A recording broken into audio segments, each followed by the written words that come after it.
What's up, people? My name's Austin Fleming. A lot of you guys that may see this probably already know me or know my truck because I've been building it a couple years now. But we are just getting to a point where we're really starting to make some good progress, and it's actually starting to come to life. I gave $275 for this truck.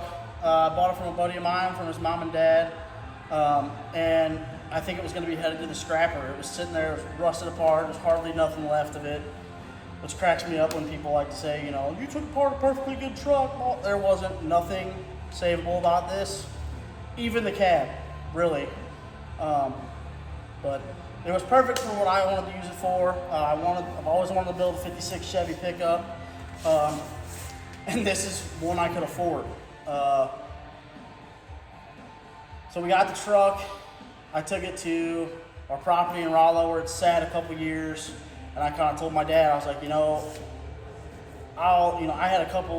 I had my crew cab and my square body at the time too, which I've since sold the square body, but I told my dad, as time goes on, if I come across a good deal on parts, I'll snatch them up and I'll just slowly piece together this truck, over time until I'm ready to do something with it.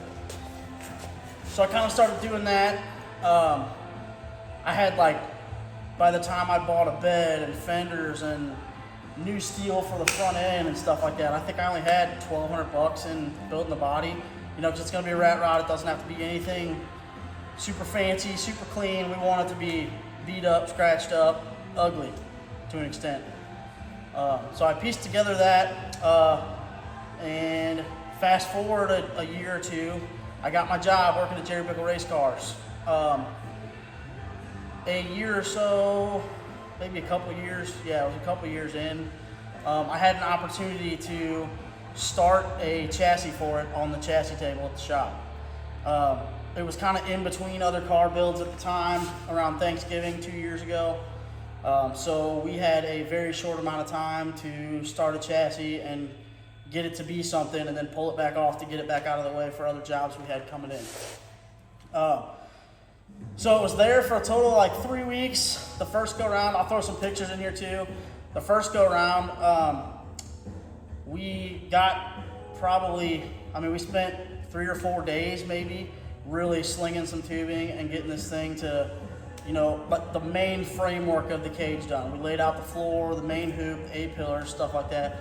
Located the motor and fixtured the rear tail section and all that. And we actually set it up for a Pro Mod style front strut. Since then, it got pulled off the table. I spent the next year and a half or so slowly gathering parts, finding deals, trading work for people. You name it, coming up with parts and stuff for this thing. And other shops and stuff have helped me. Obviously Kyle here at Drunken Fish Fabrication is where the truck's at now. It's on his table. We're using his welders, his shop, all that stuff to get this thing to be a finished, rolling chassis.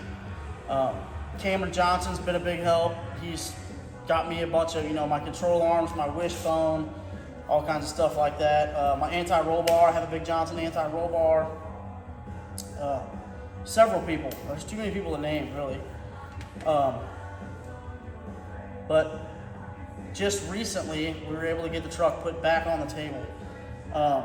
And within the past couple years' time, I bought struts and all that stuff for the front end. I went with a strange GT strut that's actually a long travel deal. It's got 6.5 inches of travel. And being as I did that, the strut cups had to change as far as their location. So as you can see, the strut cups are kind of way up in the air. They look proper on this, but they're actually hard to fit on your normal bodied street car because the strut cups have to be mounted so high to run those struts. But on a truck like this, I have a mile and a half of firewall. I don't have to worry about any of that clearance problem.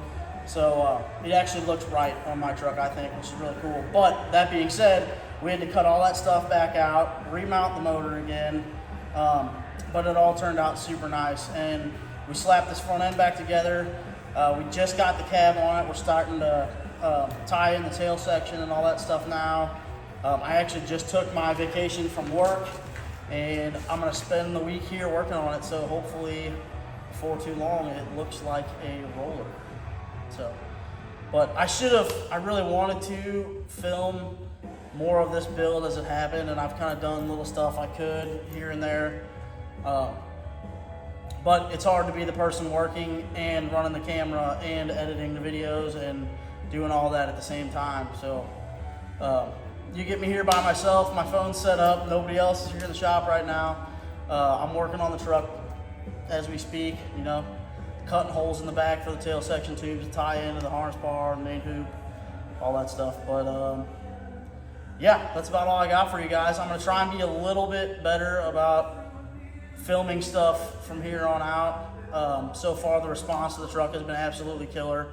I posted a little teaser video yesterday or the day before. It's got a combined 1 million views, you know, across TikTok, Instagram, all that stuff. So everybody else seems to really think this truck's as cool as I do, which is a really good feeling to have, and I think it's really gonna be a showstopper when it's done. I think it'll be really neat.